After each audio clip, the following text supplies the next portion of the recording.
मुख्यमंत्री जी अनावश्यक रूप से विधायकों के ऊपर दबाव न डालें। जी। और कांग्रेस के नेताओं को भी मैं कहना चाह रहा हूँ, ऐसे दबाव करके अगर वोट डालेंगे तो निश्चित डलवाने की कोशिश करेंगे तो मुझे लगता है कि विधायक अपनी अंतरात्मा के साथ वोट डालेंगे। व्हिप जारी किया है राज्यसभा में, आज तक कभी व्हिप जारी हो ही नहीं सकता, इलेक्शन कमीशन की गाइडलाइन के अगेंस्ट है। नमस्कार, मैं गीता ठाकुर हूं और आप देख रहे हैं नेशन स्पीक्स। जैसा कि आप जानते हैं कि हिमाचल प्रदेश में इस वक्त बजट सेशन चल रहा है, यानी कि बजट सत्र चल रहा है। 17 तारीख को मुख्यमंत्री ने बजट पेश कर दिया है। बजट को लेकर पक्ष और विपक्ष दोनों की प्रतिक्रिया सामने आ चुकी है। इस वक्त सबसे पहले आपको यह बता दूं कि हमारे साथ हिमाचल प्रदेश में नेता प्रतिपक्ष और पूर्व मुख्यमंत्री जयराम ठाकुर मौजूद हैं। सर, सबसे पहले आपका बहुत बहुत स्वागत है। धन्यवाद, थैंक यू।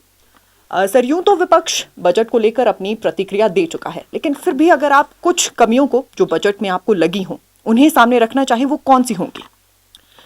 सबसे बड़ी बात तो यह है कि बजट में इस तरह से झूठे आंकड़े प्रस्तुत किए गए। जो पिछला बजट था उसमें जो घोषणा की थी उसमें से कुछ हुआ नहीं, एक साल बीतने के बावजूद भी। और उनमें से बहुत सारी स्कीम जो पिछली रिपीट की गई है, और पिछले बजट में कहा था कि हम शुरू करेंगे और इस बजट में कहा कि अब हम शुरू करेंगे। तो ये तमाशा है एक तरह का जी। क्योंकि इलेक्शन मैनिफेस्टो समझ में आता है कि एक पॉलिटिकल डॉक्यूमेंट है वो, लेकिन बजट तो एक ऑफिशियल डॉक्यूमेंट होता है गवर्नमेंट का, और जिसमें जो कमिटमेंट की जाती है, जो योजना बनाई जाती है, घोषित की जाती है मुख्यमंत्री द्वारा या फाइनेंस मिनिस्टर द्वारा, वो लागू होती है। पूरा फाइनेंशियल ईयर निकलने के बावजूद कुछ भी उसमें हुआ नहीं। और अभी का जो बजट प्रस्तुत किया गया है उसमें भी वही झूठे आंकड़ों के साथ फिर से गुमराह करने की कोशिश हिमाचल प्रदेश को लोगों को हो रही है, जिसका हमने विरोध किया है। लेकिन ये तो व्यवस्था परिवर्तन वाली सरकार थी। देखिए, व्यवस्था परिवर्तन की बातें अब बहुत होगी, लोग इन सारी चीज़ों से अब ऊब चुके हैं, क्योंकि व्यवस्था परिवर्तन में कोई चीज़ ऐसी तो लगे जहां सचमुच लगे कि भाई हाँ, व्यवस्था परिवर्तन की दृष्टि से क्या व्यवस्था परिवर्तन इसी को कहें कि हिमाचल प्रदेश में पिछले एक साल से 14 महीने से 14,000 करोड़ से ज़्यादा का लोन ले लिया है। क्या हिमाचल प्रदेश में इसको हम व्यवस्था परिवर्तन कहें कि हिमाचल प्रदेश में जो विकास के कार्य चले थे वो सारे के सारे रोके हुए हैं, स्थगित हुए पड़े। फिलहाल सरकार ये भी कहती है कि जो लोन है, अगर लोन की सिर्फ हम बात करें तो पिछली सरकार की देनदारी की बहुत बात की जाती है। कहा जाता है कि कर्मचारियों की इतनी देनदारी थी, इतना करोड़ जो है बजट पहले से छोड़ दिया गया था, हम तो बस कुछ और बजट उस बजट को निकालने के लिए। लेकिन देखिए, ऐसा है कि लोन आज से नहीं लिया जा रहा है, वर्षों से लिया जा रहा है। क्या पिछली सरकार जब 2017 में भारतीय जनता पार्टी की बनी थी और कांग्रेस सत्ता से बाहर हुई थी, क्या वो हमको नो ड्यू सर्टिफिकेट दे करके गए थे? क्या वो कोई देनदारी नहीं है?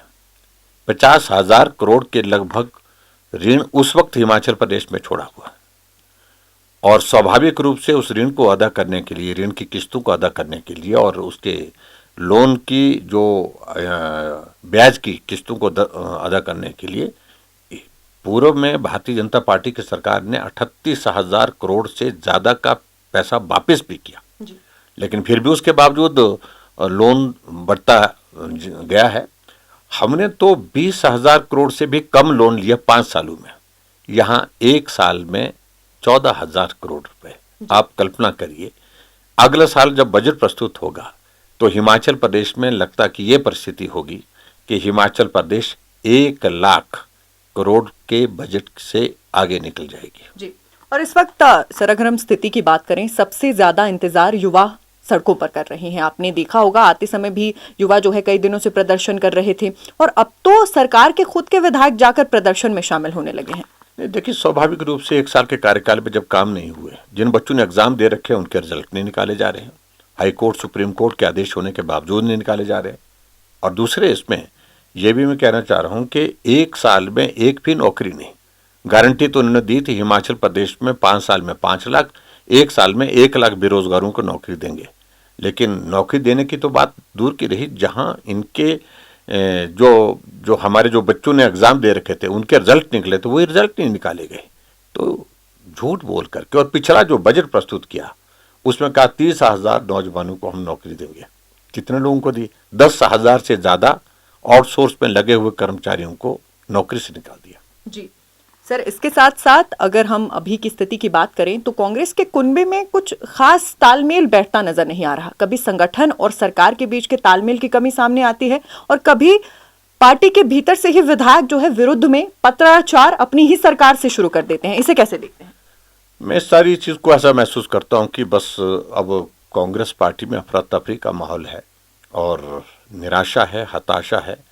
नेताओं में, विधायकों में, मंत्रियों में सब लोग नाराज और निराश हैं और ऐसे में ये क्रम रुकने वाला नहीं। आने वाले समय में निश्चित रूप से और भी ज़्यादा इस तरह के उदाहरण देखने को मिलेंगे जब कांग्रेस के अपने ही नेता कांग्रेस पार्टी के खिलाफ बोलते दिखेंगे। जी, और सर जैसा कि बिल्कुल ही अगर मैं हाल फिलहाल की बात करूं तो राज्यसभा के इलेक्शन भी आने वाले हैं और बीजेपी खासी तैयारी में दिखती है।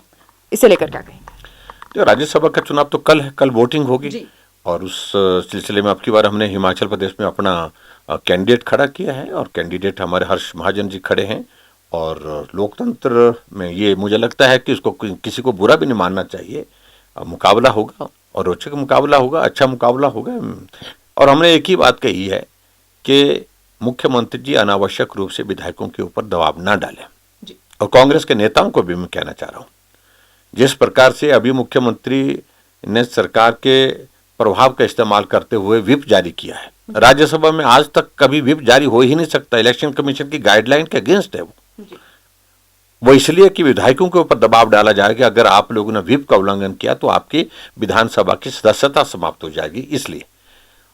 और ऐसे दबाव करके अगर वोट डालेंगे तो निश्चित डलवाने की कोशिश करेंगे तो मुझे लगता है कि विधायक अपनी अंतरात्मा के साथ वोट डालेंगे। जी, और जिस तरीके से आपने कहा कि लोकतंत्र में सभी को अधिकार है अपने प्रत्याशी खड़े करने का, चुनाव लड़ने का, और हम उम्मीद करते हैं कि लोकतंत्र के हिसाब से ही सब कुछ देखने को मिले, किसी के दबाव में कुछ बिल्कुल भी ना हो। अंत में सर आपसे बस यही मैं जानना चाहूंगी कि जिस तरीके से विपक्ष लगातार कोशिशें कर रहा है प्रदेश की आवाज को उठाने का, एक बड़ी जिम्मेदारी विपक्ष पर रहती है क्योंकि विपक्ष ही सरकार को चलने में मदद करता है।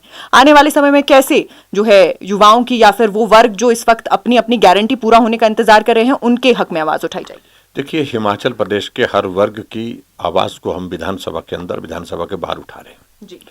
और हमारा दायित्व बनता है। मैं इस बात को कह सकता हूं कि 14 महीने के इस कार्यकाल में जब से मुझे ये दायित्व दिया है, हमने विपक्ष की ओर से हर मुद्दे पर अपनी बात कही है, प्रभावी ढंग से बात कही है और उसका परिणाम ये देखने को मिला है कि आज हिमाचल प्रदेश के चौक चौराहे पर कहीं भी गलियों में जाकर के सरकार के खिलाफ इस प्रकार का वातावरण बन गया है। अगर आज विधानसभा का चुनाव हो जाए, भारतीय जनता पार्टी बहुत बड़े बहुमत के साथ 50 सीटों से भी ज्यादा अंतर से हिमाचल प्रदेश में जीतेगी। यानी कि इतने कम समय में जो है सरकार से जनता नाराज हो गई है। बहुत बहुत शुक्रिया सर, आप नेशन स्पीक्स के साथ जुड़े। धन्यवाद।